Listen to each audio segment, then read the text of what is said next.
Halo, perkenalkan saya Hesni Rosin Simarmata dari Prodi Akuntansi Perpajakan semester 5. Di sini saya ingin meresum sedikit materi tentang pajak internasional. Pajak internasional itu pajak yang melibatkan transaksi antara dua negara atau beberapa negara. Nah, di sini ada pengantar yurisdiksi. Pengertiannya yaitu hak pemajakan suatu negara terhadap yang diterima atau diperoleh oleh warga negaranya, baik yang bersumber dari dalam negeri dan luar negeri, maupun oleh warga negara asing yang bersumber dari luar negeri. Yurisdiksi pemajakan itu ada dua jenis, yaitu yurisdiksi domisili adalah hak pemajakan yang didasarkan kepada siapa yang memperoleh penghasilan atau berorientasi hanya pada subjek pajak. Di Indonesia menganut prinsip domisili sebagaimana dituangkan dalam pasal 2 ayat 3 huruf A Undang-Undang Pajak Penghasilan. Yang dimaksud subjek pajak adalah dalam negeri adalah orang pribadi yang bertempat tinggal di Indonesia atau orang pribadi yang berada di Indonesia lebih dari 183 hari dalam jangka waktu 12 bulan atau orang pribadi yang dalam suatu tahun pajak berada di Indonesia dan mempunyai niat untuk bertempat tinggal di Indonesia. Sedangkan yurisdiksi sumber itu ialah hak pemajakan yang didasarkan kepada objek penghasilan tersebut berada atau diperoleh atau sumber penghasilan berada atau terletak di Indonesia dan berorientasi kepada objek pajaknya.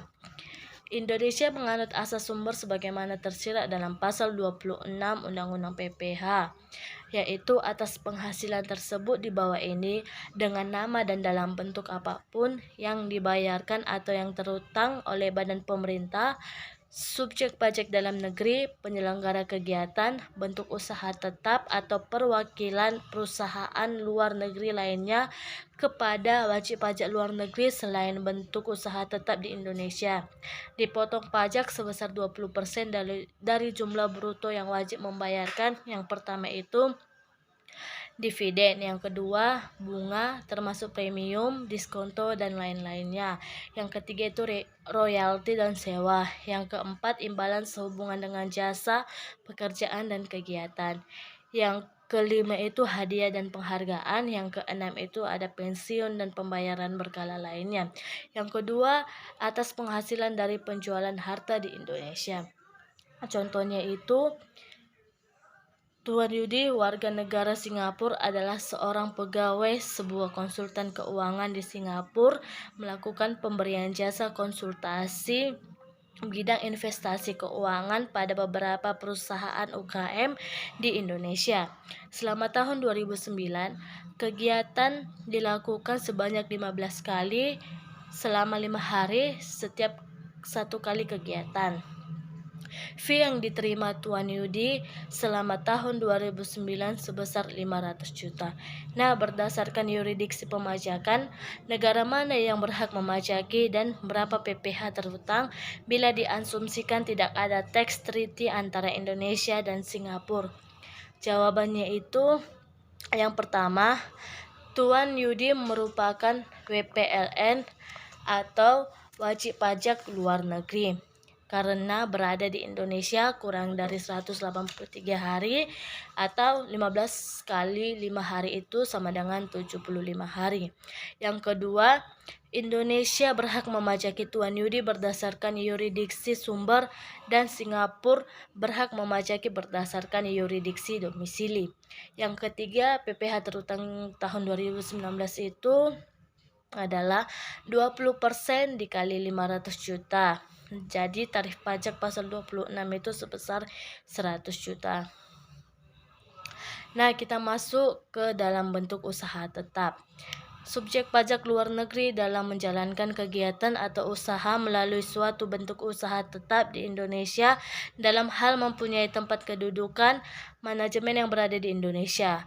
Tempat kedudukan manajemen adalah tempat kedudukan manajemen yang menjalankan kegiatan atau operasi perusahaan sehari-hari atau yang secara rutin tidak melakukan pengendalian atas seluruh perusahaan dan tidak membuat keputusan yang bersifat strategis. Nah, pemenuhan kewajiban perpajakan bentuk usaha tetap dipersamakan dengan pemenuhan kewajiban perpajakan wajib pajak badan dalam negeri. Pemenuhan kewajiban perpajakan bentuk usaha tetap dimulai sejak menerima dan atau memperoleh penghasilan yang bersumber dari Indonesia melalui bentuk usaha tetap di Indonesia. Nah, kewajiban subjek pajak dalam negeri dan luar negeri.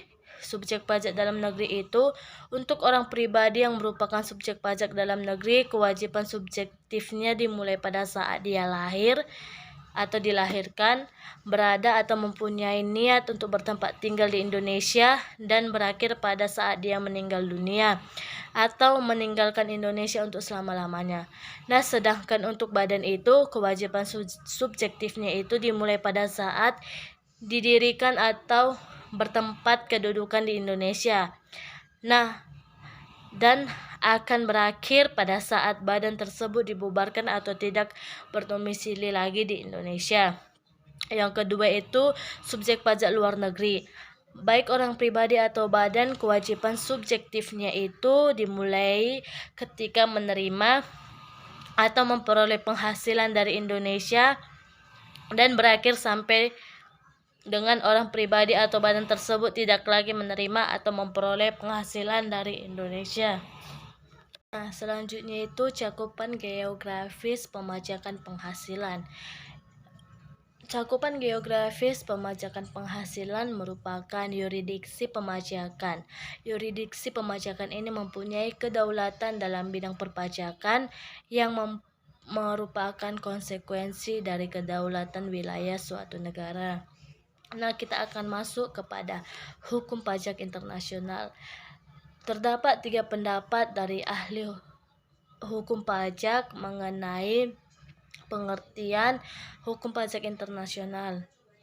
Yang pertama itu menurut pendapat Profesor Dr. Rohmat Sumitro bahwa hukum pajak internasional adalah hukum pajak nasional yang terdiri atas kaidah baik berupa kaidah-kaidah nasional maupun kaidah-kaidah yang berasal dari traktat antara negara dan dari prinsip atau kebiasaan yang diterima baik oleh negara-negara di dunia untuk mengatur soal-soal perpajakan dan di mana dapat ditunjukkan adanya unsur-unsur asing. Yang kedua itu menurut pendapat Profesor Dr. PJA Adriani, hukum pajak internasional adalah suatu kesatuan hukum yang mengupas suatu persoalan yang diatur dalam undang-undang nasional mengenai pemajakan terhadap orang-orang luar negeri, peraturan-peraturan nasional untuk menghindarkan pajak ganda dan traktat-traktat. Yang ketiga itu menurut pendapat Profesor M. Mr. H.J. Hofstra, hukum pajak internasional sebenarnya merupakan pajak nasional yang di dalamnya mengacu pengenaan terhadap orang asing. Maka hukum pajak internasional juga merupakan norma-norma yang mengatur perpajakan karena adanya unsur asing, baik mengenai objeknya maupun subjeknya. Nah, hukum pajak internasional dibagi menjadi 2, yaitu hukum pajak internasional dalam arti sempit dan hukum pajak internasional dalam arti luas. Demikianlah resume yang bisa saya sampaikan. Terima kasih.